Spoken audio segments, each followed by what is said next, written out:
Mas, Rogério, eu detesto história de superação. Porque a história de superação traz consigo o ideal de meritocracia.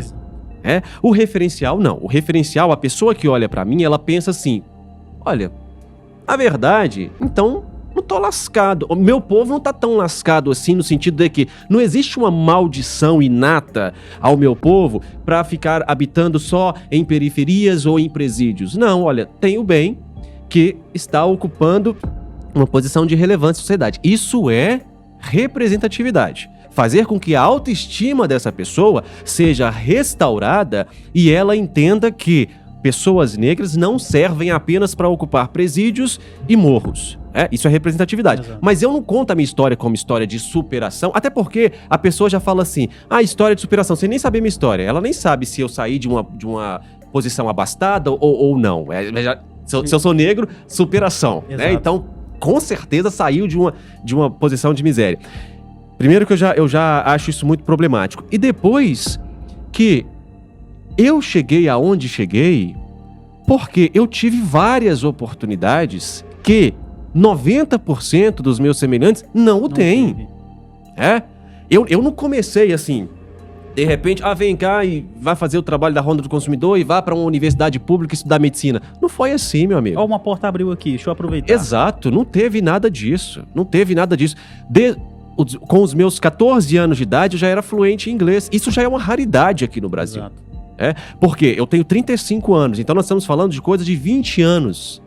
Há 20 anos, estudar inglês era um privilégio, que não era acessível a todas as pessoas. Então, você vai usar a minha história como história de superação para falar que, então todo mundo consegue. Não é assim. Exato. Isso é uma injustiça, isso é uma desonestidade. Então, eu parto de posições que me propiciaram chegar onde eu cheguei. Eu estudei em uma universidade, fiz o curso de Direito. Eu trabalhava em uma época, mas houve uma época que eu fiquei desempregado e eu tive um suporte familiar dos meus pais que pagaram um semestre inteiro da faculdade para mim. Então será mesmo que dá para eu usar a minha história como história de superação e falar que o cara que nasceu lá em uma família sem recursos nenhum, numa posição de completa vulnerabilidade, que ele também, se ele quiser, ele vai chegar aonde o bem chegou? Não é bem assim. Não é bem assim. Eu quero servir de referencial, de representatividade a essas pessoas. Mas eu tenho que ter responsabilidade de entender que as histórias são diferentes. Então você não consegue chegar a determinados pontos se você não tiver um ponto de partida que te favoreça. Então aí entram as políticas de cotas, cotas raciais, por exemplo. Você pega um povo e submete esse povo a 300 anos de escravização. Mais de 300, mas vamos colocar aí, 300 anos de escravização. Você liberta, entre aspas, esse povo e você não repara. E parece que a gente tá falando de algo tão distante. Exatamente. Tá bem aqui. Tá bem aqui, cento e poucos se anos. A gente...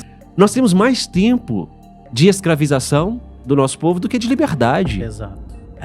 Então, você tem todo esse histórico. Esse povo é libertado à própria sorte, sem nenhuma indenização, sem nem terra, nem lugar só vá, E você quer que 100 e poucos anos depois essas pessoas estejam em mesma posição, em posição de igualdade, para concorrer com aquele que a família veio da Itália e recebeu uma cota do governo com a terra, com não sei o quê? Não faça uma coisa dessa, porque senão você vai estar sendo desonesto. Exato. Só isso. A defesa da sua ideologia vai estar te cegando ao ponto de... Assim, eu nem discuto.